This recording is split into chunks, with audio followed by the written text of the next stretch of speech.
There is a Michigan state senator by the name of Mallory McMorrow, and she's running for U.S. Senate. And here is what she had to say at a local town hall this week. SOT 7. So I'm a Notre Dame grad, and Amy Coney Barrett coming out of my university makes me very excited. Just on a personal level, I talked to somebody yesterday who said they saw her with Brett Kavanaugh at a tailgate last weekend. I was like, I would not be able to control myself. That would be bad. There would be beers thrown in people's faces. Nice. So she would like to be a U.S. senator. And just in case you may have forgotten this, Buck, but you're going to remember it when I show it to you.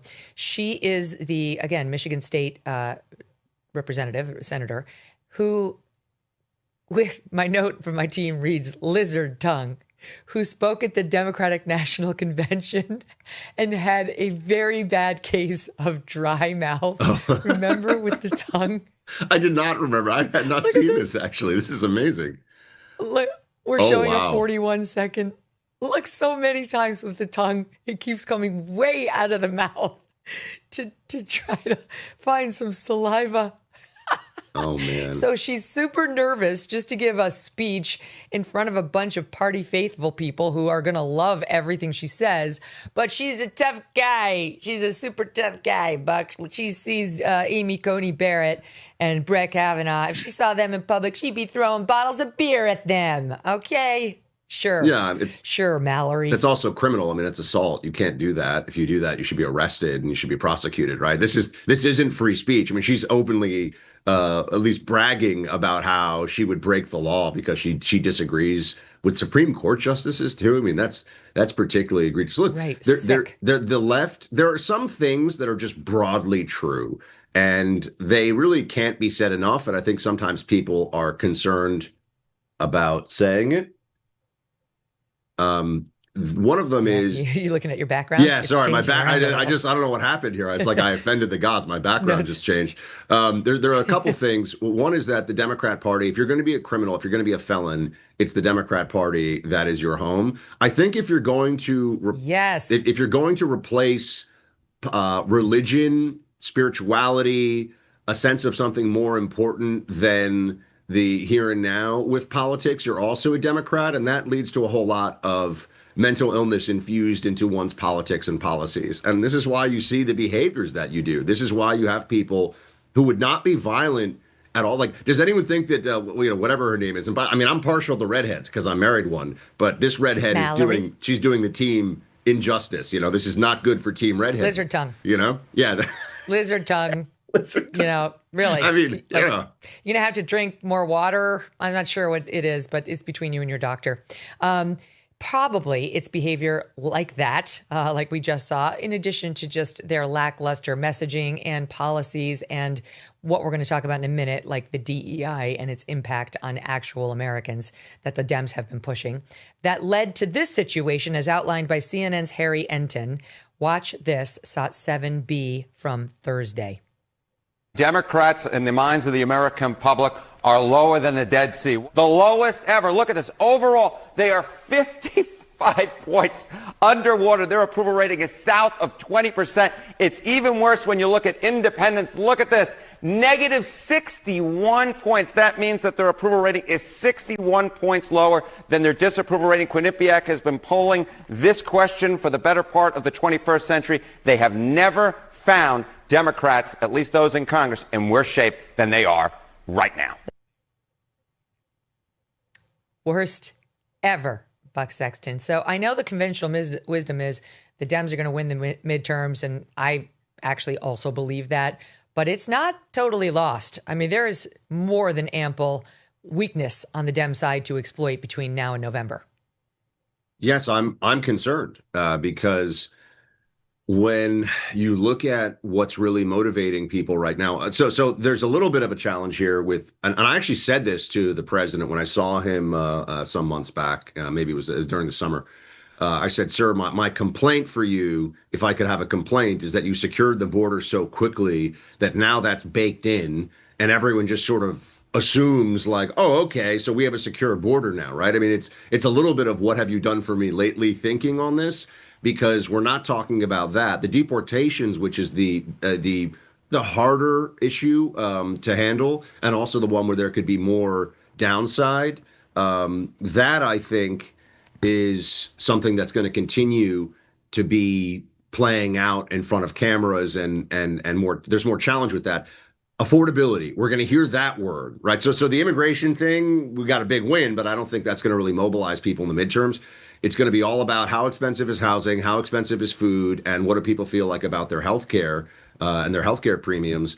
And the Republicans, it's their economy, right? This is the challenge you run into with, yeah, Biden had the worst inflation in 40 years, but the truth is it's his show now, and it's Scott Bessen's show, and they're going to be held responsible one way or another for what's going on. Yeah, I think that's what Trump was doing on Wednesday night, trying to get out there and rejigger the messaging on it. I want to keep going. I mentioned. Did you think that was a good? That was a good speech. I thought it wasn't really. It was like he was. No, it did nothing. It came across like he was frustrated with people who are frustrated with the prices, and I'm like, Trump, you are so much better on the economy than these lunatics.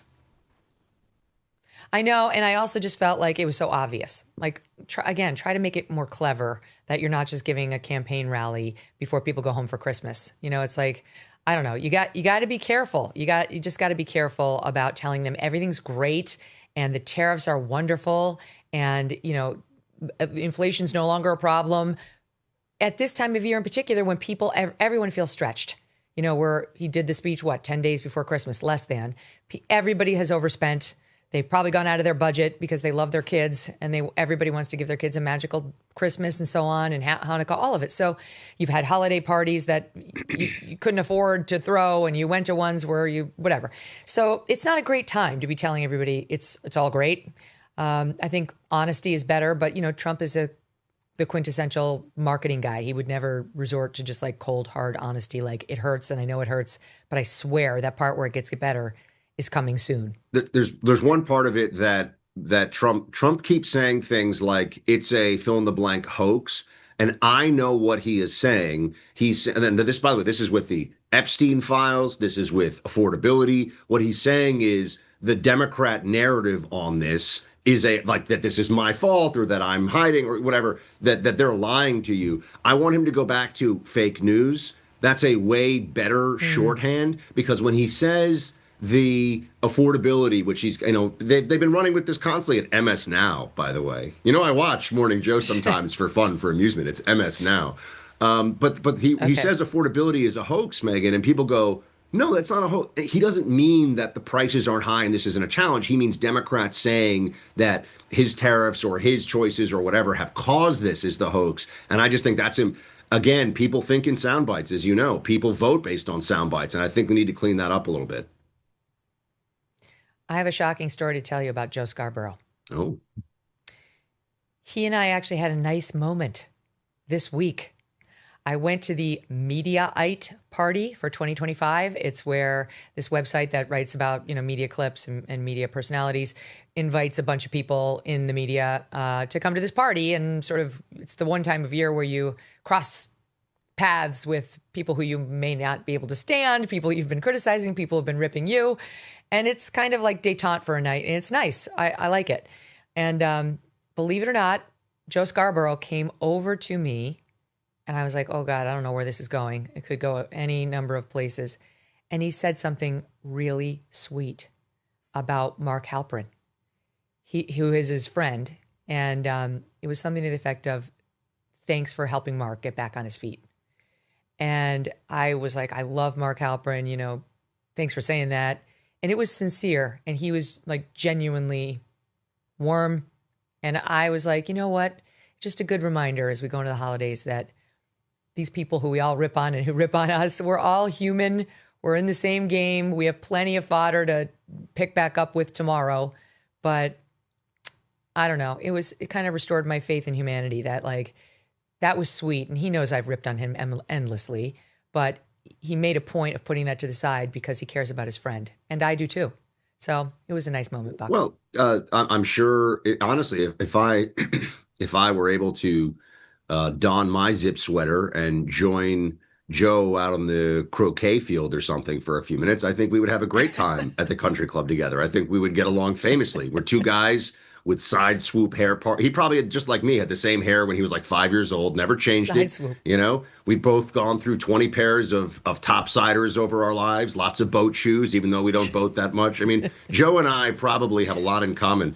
But I would say one thing, you brought up Mark Halpern.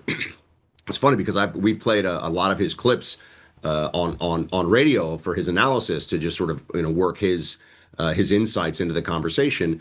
And if I may say so, this is, and not just because I'm in the Christmas spirit and I'm basically on Christmas break other than doing your show, you have a great eye for talent, Megan, and no real talent. Oh. Now, of course, you were the first person to ever put me on in primetime at Fox News when you had 3+ million viewers in the 9 p.m. It didn't take much to see you. Thank you. Fox It's very comment. nice. It did not take. I wish I could say that was my genius, but it was very obvious Hey, talent. You're first, number one. You never forget first primetime host. And no, apparently you do because I have a. Do you have people that aren't? Ben Shapiro's not as grateful as you are. I was going to say you have. That is the one thing that for me, I never, and I'm sure you're the same way. Because I, at a lesser level, have been able to also now, because I've been doing this for 15 years, help people out. I never require a thank you, and I never require payback. But people who go in the opposite direction when I've helped them, Megan, I've had people who want to come on and like sell their book on my show, and I'm like, you unfollowed me on Twitter. What are you doing? Yeah. There are a lot of politicians that should be getting coal in their stocking for Christmas, but Birch Gold thinks, as a smart planner, you deserve silver. That's why for every $5,000 you purchase between now and December 22nd, Birch Gold will send you an ounce of silver, which is up over 60% this year.